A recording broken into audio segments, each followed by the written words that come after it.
Esta semana sesionaron por última vez las dos salas de la Suprema Corte. Después de 30 años de labor judicial ininterrumpida, estas sesiones se desahogaron en el seno precisamente de la Corte, previo a la toma de protesta de los nuevos ministros que resultaron electos en la pasada contienda del 1 de junio. Sin duda, un tema importante relacionado con la nueva Administración de Justicia que tendrá lugar en México a partir del mes próximo. Y para platicar de este tema nos acompaña nuevamente la jueza en retiro, Diana Arredondo Rodríguez. Buenos días, Diana, gracias por acompañarnos. Buenos días, Francisco, a ti y a tu audiencia. Gracias, Diana. Como siempre, pues se van los ministros de la Corte, Diana, y quiero preguntarte cuál es tu opinión respecto al desempeño de los miembros que conformaron la Suprema Corte hasta agosto de este año. Ok, Francisco, pues para responder esta pregunta, primero debemos partir de la premisa de que los ministros y las ministras salientes asumieron el cargo en el marco de la reforma constitucional de 10 de junio de 2011 en materia de derechos humanos, y que el ejercicio de su función abarcó la 10ª época que comenzó el 4 de octubre de 2011, hablando del Semanario Judicial de la Federación, y la 11ª época que inició el 1 de mayo de 2021. ¿Sí? Distinguiéndose ambas épocas por su ajuste a los lineamientos del marco normativo internacional en materia de derechos humanos y el control de convencionalidad locales vía las reformas a los artículos 1 y 133 constitucionales. Todo esto en un impresionante cambio de paradigmas en lo que a la interpretación normativa se refiere. Pasamos de una pirámide kelseniana, donde la Constitución era el máximo, y acogimos la interpretación conforme y pro persona. Se introdujo en la Corte el sistema de precedentes, y resultado de esto, los criterios establecidos por la Corte en pleno y en salas fueron obligatorios para el resto de las autoridades jurisdiccionales, federales y locales. Dentro de la 11ª época, a la par de las reformas constitucionales que hubo por parte del oficialismo a los artículos 105 y 107 constitucionales y a sus respectivas leyes reglamentarias de amparo, de acciones de inconstitucionalidad y de controversias constitucionales, hubo la creación de plenos regionales y tribunales de apelación, con la premisa de hacer la justicia más accesible para todas las personas y optimizar los tiempos de resolución de asuntos. También vimos lo que podría denominarse por algunos detractores de la Corte como un activismo de las ministras y ministros en materia de promoción y progresividad de los derechos humanos. Y con ello hubo necesidad de hacer frente a las reformas impulsadas por el oficialismo que atentaban contra esa progresividad, así como el quebrantamiento de la institucionalización y los organismos autónomos garantes de la transparencia, el acceso a la información y, por supuesto, de nuestra democracia. La Corte que sale se orientó hacia la constitucionalización de todo el ordenamiento jurídico en su conjunto y abordó temas tan trascendentales acorde a la normativa internacional en materia de derechos humanos. Resolvió una gran cantidad de asuntos que impactaron en forma enorme la vida jurídica y social de nuestro país y, por supuesto, la de las personas individualmente concebidas, ¿sí? Particularmente de las personas más vulnerables e históricamente discriminadas e invisibilizadas.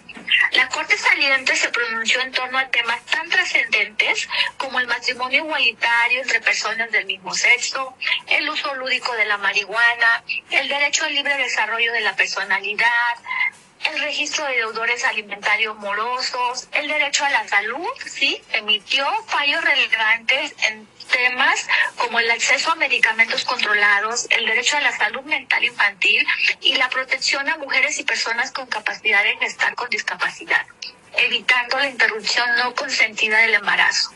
Sí, también se pronunció en torno a la libre interrupción del embarazo. La participación de las Fuerzas Armadas en materia de seguridad pública con alcances limitados y bajo estrictos criterios. En la figura del arraigo, si bien la avaló en caso de delitos graves, el arraigo domiciliario, y aunque este criterio ha generado mucho debate y se contrapone con posturas del Sistema Interamericano de Derechos Humanos, pues esa fue la respuesta de la Corte. Se pronunció en torno a temas como el acceso a la información, ¿sí?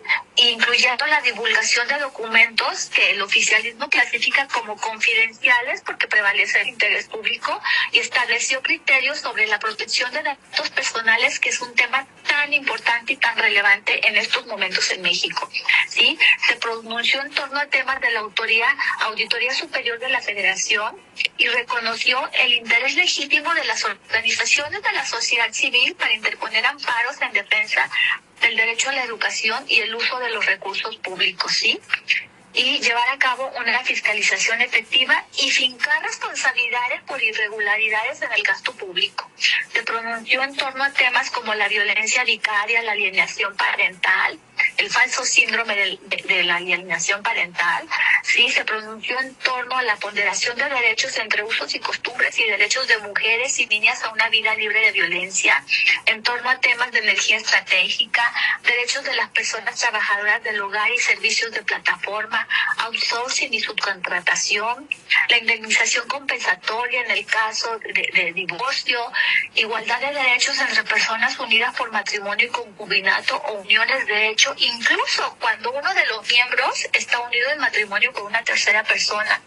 Se pronunció en torno a la autonomía progresiva de niñas, niños y adolescentes y el interés superior de la infancia, entre muchos otros temas torales para la vida y el acceso a la justicia cotidiana de las personas. Se abordó la sexualidad y la identidad de las personas, el derecho a la identidad y la libertad de decisión de los progenitores sobre la descendencia en torno al orden de los apellidos y el uso de apellidos compuestos.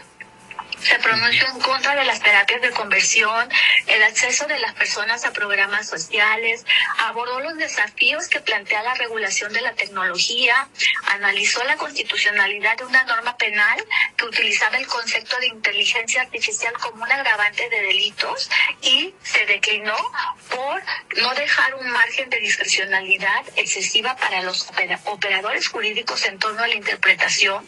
Jugó un papel enorme en la delimitación del poder público entre los límites del poder ejecutivo y legislativo en áreas de alta sensibilidad política como la seguridad, la economía y la tecnología, ¿sí? Y estas resoluciones reflejaron la función de la Corte de fungir como un contrapeso institucional y garante de la legalidad constitucional entre poderes y la división estricta de poderes, ¿sí? Y todo esto pues trajo las consecuencias que hoy estamos viviendo con la reforma judicial, ¿sí? Abordó también los temas de la reforma a la ley de la industria eléctrica y la determinó como inconstitucional porque violaba las reglas de la libre competencia. Se avanzó vinculante, generando con esto certeza jurídica para las personas, para las y los justiciables, porque estableció lineamientos en torno a que las autoridades judiciales no pueden apartarse de sus propios precedentes si no hay una justificación y una distinción fáctica relevante del nuevo caso que lo permita. Y entre muchos otros temas, ¿sí? Y por ello yo considero, Francisco, que esta Corte que sale estuvo a la altura de los tiempos y las circunstancias, a la par de las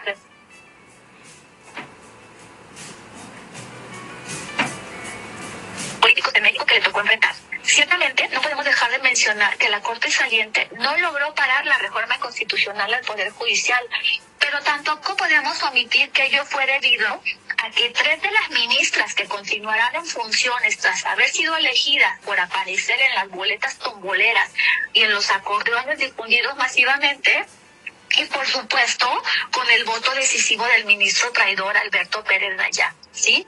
Acusado de deslealtad por su voto en relación con la reforma judicial.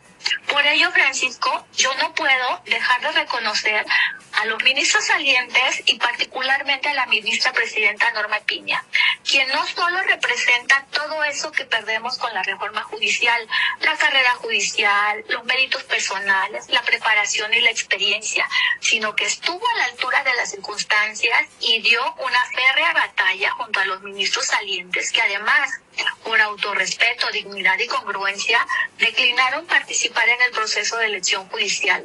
Para todos ellos, Francisco, mi respeto y reconocimiento. Con el tiempo, la historia los colocará en el lugar que les corresponde. Sin duda, Diana, has tocado un tema interesante desde 1999. Que tuvo lugar la reforma constitucional que crea el Consejo de la Judicatura y le reconoce a la Suprema Corte el carácter de Tribunal Constitucional. Creo que se han resuelto satisfactoriamente estos temas importantísimos que nos acabas de citar. Lo menos que podemos hacer es reconocer el esfuerzo, la dedicación y la experiencia de los ministros y ministras que dejan el cargo, y vamos a ver qué ocurre a partir del mes de septiembre. En base a esos precedentes, que obviamente son buenos, quiero preguntarte, Diana, ¿cuál sería tu pronóstico respecto al desempeño de la nueva Suprema Corte que entrará en funciones el próximo 1 de septiembre? Pues mira, Francisco, yo la verdad me siento desolada, me siento devastada. Tenemos una corte que entra en funciones con una parafernalia y un circo, maroma y teatro, ¿sí? con sus bendiciones y sus limpias energéticas, y con el cambio del escudo de lo que representa la corte. Ahora le añaden el bastón de mando al águila juarista, ¿verdad? Y es llevar a la corte esta idea, o bajo la premisa de que la corte también se ocupará de las poblaciones indígenas, pero no es necesario tener un bastón de mando en el logotipo de la corte, ¿sí? En la insignia de la corte, para que esto ocurra. La corte saliente demostró que se ocupó de todos esos temas, y este circo que vemos no es muy halagüeño, porque nos deja mal parados ante los ojos del mundo. Para empezar, estamos en un estado laico, ¿no? Y cualquier cuestión que tenga que ver con religión o espiritualidad, pues está fuera de un estado de derecho y de las funciones propias de la Corte. Vemos que desde hace una semana ha habido una acampada de personas pertenecientes a las comunidades y pueblos originarios acampando fuera de lo que es la sede de la Corte, protestando en contra precisamente de quien presidirá la Suprema Corte de Justicia de la Nación por los próximos 2 años, ¿no? Entonces, pues eso habla de que no tiene la legitimación para representar a las comunidades y a los pueblos indígenas, ¿sí? Vemos la conformación de la Corte, estos 9 ministros, pues 3 son ministras obviamente conocidas y reconocidas como ministras del oficialismo, porque votaron a favor de la reforma judicial. Sí, y permanecen en el cargo, aparecieron en las boletas, al igual que el resto de los ministros, en las boletas y en los acordeones, al igual que el resto de los ministros que entrarán en funciones, ¿no? Entonces, pues, llegan deslegitimados, ¿sí? Sin credibilidad real. Y si tú te pones a revisar los perfiles individuales de cada uno de estos nuevos ministros, Hugo Aguilar Ortiz, bajo la bandera de que es abogado mixteco y que representa y es defensor de los pueblos originarios y la justicia ambiental, pues los hechos que acabo de mencionar dan cuenta de que no es así. Además de que está documentado y hubo mucha cobertura al respecto, de que esa coordinación que llevó a cabo respecto de las consultas sobre los megaproyectos del Tren Maya, el corredor interoceánico, pues han sido criticados por la comunidad periodística y por las organizaciones de la sociedad civil defensoras del medio ambiente como procesos simulados y deficientes. Los propios pueblos originarios lo dicen abiertamente, ¿no? Y ni qué decir de los señalamientos que tiene este personaje por actos constitutivos de delitos tipificados en la ley Olimpia como violencia digital sexual, ¿no? Y acusaciones de acoso y hostigamiento sexual en contra de mujeres pertenecientes a los pueblos originarios. Entonces, de entrada, qué mal plan, ¿no? La ministra Lenia Batres Guadarrama, la autoproclamada ministra del pueblo, que incluso quiso registrar la marca, ¿no? Y que incluso se ha pronunciado en esta última semana en pedir sanción inmediata para los medios que difundan noticias o que mientan respecto de personajes del oficialismo, ¿no? En torno a la censura que estamos viviendo en contra de periodistas en lo que va de este año y en lo que va de todo el sexenio anterior, ¿no? Y este propio sexenio. Entonces, pues se comportan de una manera estas ministras y estos ministros que no dejan lugar a duda de la línea que van a seguir en la resolución de los asuntos, ¿no? La ministra Yasmín Esquivel, también reelecta, pues es una figura leal al gobierno anterior y es una férrea defensora de la reforma judicial, ¿sí? Y además fue reelecta no obstante las controversias que hubo durante todo su ejercicio anterior por el plagio de su tesis y la sanción que hubo desde el oficialismo para las personas que participaron en la UNAM en torno al pronunciamiento del plagio de su tesis, ¿no? La ministra Loretta Ortiz, pues también es fundadora de Morena, ¿no? Dice que renunció a su militancia, pero pues fundadora de Morena, ¿qué podemos esperar, no? Sabemos cuál es su línea. La ministra María Estela Ríos, una abogada laboralista y exconsejera jurídica de la presidencia, tiene una cercanía con el expresidente Andrés Manuel López Obrador y se remonta cuando él fue jefe de gobierno, ¿no? Entonces, a Sara Irene Herrerías Guerra, abogada que dice tener experiencia en derechos humanos, que ha ocupado cargos en la Procuraduría General de la República y en la Fiscalía General, ¿sí? Y su gestión dentro de esta misma fiscalía fue gravemente criticada por los altos niveles de impunidad durante su ejercicio, ¿no? Giovanni Azael Figueroa es un académico que tiene doctorado en Derecho Constitucional, ¿no? Y varios de sus textos sirvieron de base para la reforma judicial que los llevó a ocupar el cargo, ¿no? No tiene ninguna experiencia como juzgador tampoco.